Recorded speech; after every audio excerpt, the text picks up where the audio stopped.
மகளே பயப்படாதே, நான் உனக்காக இருக்கிறேன், என்றைக்கும் நான் கூட இருக்கிறேன். நீ எந்தன் பிள்ளையல்லோ, நீ எனக்கு சுதந்திரமல்லோ, நீ எந்தன் சொந்தமல்லோ, பயப்படாதே கலங்காதே.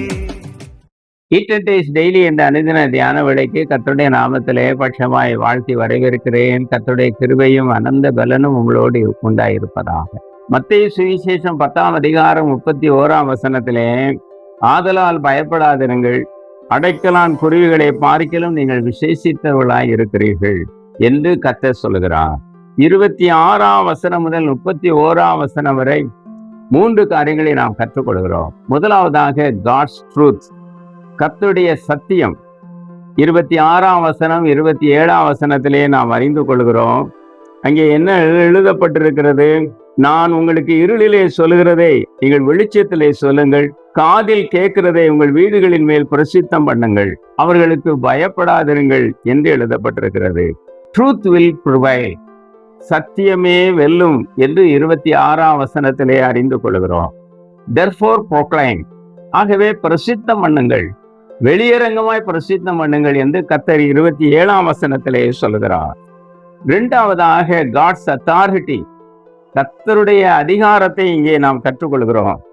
28ஆம் வசனத்திலே, ஆத்துமாவை கொல்ல வல்லவர்களாயிராமல் சரீரத்தை மாத்திரம் கொல்லுகிறவர்களுக்கு நீங்கள் பயப்பட வேண்டாம், ஆத்துமாவையும் சரீரத்தையும் நரகத்திலே அழிக்க வல்லவருக்கே பயப்படுங்கள்.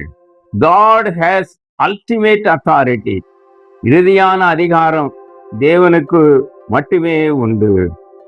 ஆகவே give priority to your spiritual life, உடைய ஆவிக்குரிய வாழ்க்கையிலே நீங்கள் கவனமாக இருந்து அதற்கு முன்னுரிமை கொடுக்க கர்த்தர் அழைக்கிறார். மூன்றாவதாக 31ஆம் வசனத்திலே கர்த்தர் என்ன சொல்லுகிறார்? நீங்கள் மதிப்புள்ளவர்கள், மதிப்பு மிக்கவர்கள் என்று சொல்லுகிறார். காட்ஸ் வேல்யூ, தேவனின் மதிப்பு என்ன எழுதப்பட்டிருக்கிறது? அடைக்கலான் குருவிகளை பார்க்கிலும் நீங்கள் விசேஷித்தவர்களாய் இருக்கிறீர்கள். காட்ஸ் கேர், கர்த்தர் அக்கறை உள்ளவராக இருக்கிறார். மகத்தான மதிப்பை தேவன் மனிதனுக்கு கொடுத்திருக்கிறார். அடைக்கலான் குருவிகள் மிக சாதாரணமானவைகளாக இருந்தாலும் கர்த்தர் அவற்றுக்கு பிழைப்பூட்டுகிறார். அதைவிட விலை மதிப்புள்ள மனிதனுக்கு எவ்வளவு அக்கறை உள்ளவராக இருந்து கர்த்தர் செயல்படுவார். அதற்காக நாம் கர்த்தரை ஸ்தோத்தரிக்க வேண்டும். டிபி ஜாஷுவா 1963ஆம் வருஷம் முதல் 2021ஆம் ஆண்டு வரை வாழ்ந்த ஒரு பெரிய தீர்க்கதரிசி. அவர் நைஜீரிய தேசத்தார். இன்னுமாக ஆவிக்குரிய ஒரு மகா திருச்சபை, பிரதான திருச்சபையை அவர் நிறுவினார். Synagogue church of all nations, எல்லா தேச ஜனங்களுக்கும் அவர் ஒரு தீர்க்கதரிசியாகவும் இருந்தார். அவர் என்ன சொல்லுகிறார்? never doubt God's desire or ability to help you. தேவ விருப்பமோ, தேவ உதவோ, திறனையோ, தேவ விருப்பத்தையோ, தேவ உதவும் திறனையோ ஒருபோதும் சந்தேகிக்க வேண்டாம் என்று அவர் சொன்னார். அன்புக்குரியவர்களே, இந்த நாளிலும் எல்லா நிலையிலும் பயப்படாதபடி தேவன் எனக்கு உதவி செய்வார், அவருக்கு அந்த திறன் உண்டு என்று நாம் நம்மை அவருடைய கரங்களிலே அர்ப்பணிப்போமாக.